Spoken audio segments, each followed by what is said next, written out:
Hi friends, today's special hot yai fried chicken wings.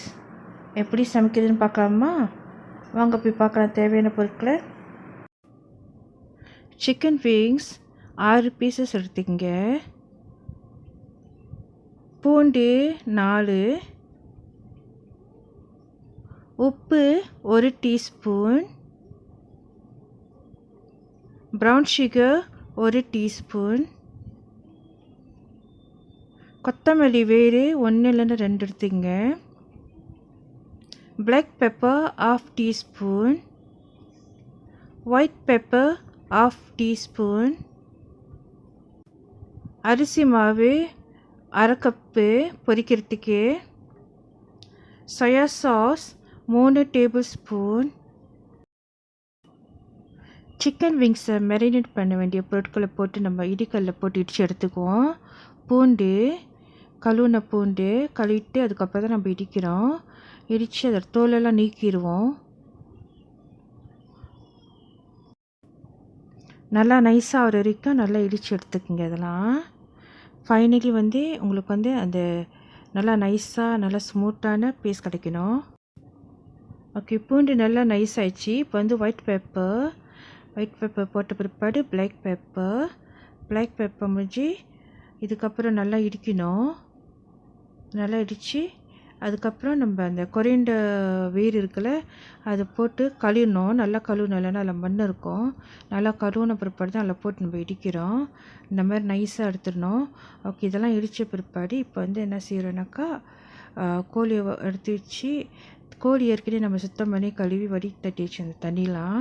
So இப்போ அந்த கோழி எடுத்து ஒரு தட்டில் போட்டுட்டு இடித்த சாந்து, ப்ரௌன் சுகர், சால்ட்டு இதெல்லாம் போட்டு நம்ம என்ன செய்ய போகிறோன்னாக்கா நல்லா மிக்ஸ் பண்ணி விட போகிறோம். ஸோ கிச்சாப் ஊற்றணும். கிச்சாப் 3 டேபிள்ஸ்பூன் நம்ம ஊற்றிட்டு நல்லா மிக்ஸ் பண்ணுறோம். நல்லா மிக்ஸ் பண்ணி எல்லா இடத்துலையும் படுற மாதிரி நல்லா அழகாக மிக்ஸ் பண்ணி விடணும். மிக்ஸ் பண்ண இந்த கோழி துண்டுகளை இந்த சிக்கன் விங்ஸ்லாம் எடுத்து ஐஸ் பாட்டில் வச்சிடணும். 2 to 3 hours இது மேரினேட் பண்ணோம். ஃப்ரை பண்ணுற மணிக்கு இப்போ எடுத்து ஃப்ரிட்ஜில் வச்சுருவோம். ஓகே, ஃப்ரிட்ஜில் எடுத்து வச்ச கோழியை நம்ம எடுத்து இப்போ பொரிக்க போகிறோம். பொரிக்கிறதுக்கு முன்னுக்கு அந்த ரைஸ் ஃப்ளார் கூட அரிசி மாவு எடுத்து தொட்டுக்கணும். தொட்டு தடவி தான் நம்ம எண்ணெயில் போடணும்.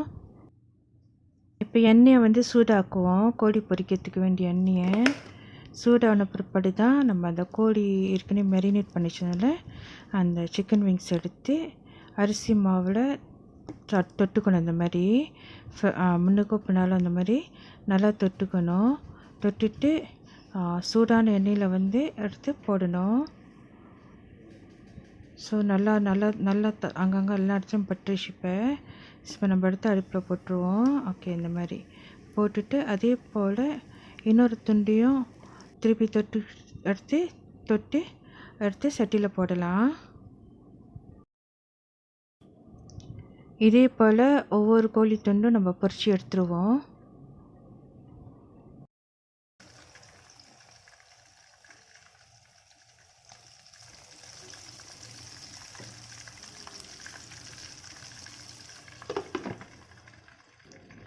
எண்ணெயில் போட்டு மூடி வச்சிடலாம். ஏன்னாக்கா எண்ணெய் மேலே கிளிக்காமல் இருக்கிறதுக்காண்டி உள்ளுக்கு நல்லா பபிள்ஸு வந்துட்டுருக்கோம். இது கிறிஸ்பி ஆகிற வரைக்கும் அப்புறமேல திருப்பி போட்டு ஸோ அது வந்த பிற்பாடு எடுத்துருவோம் நம்ம. இப்போ கோழி இறைச்சி அந்த சிக்கன் விங்ஸ் நிறம் மாறிடுச்சு.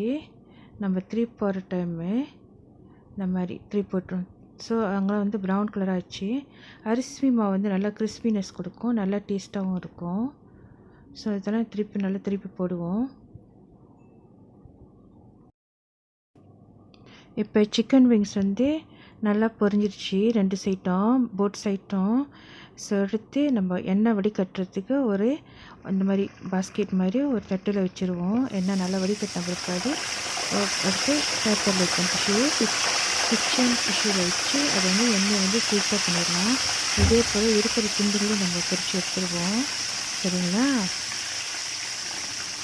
இங்கே பாருங்கள், இறைச்சி சிக்கன் விங்ஸ் வந்து எவ்வளோ கிறிஸ்பியாக நல்லா இருக்குது பார்க்குறதுக்கு.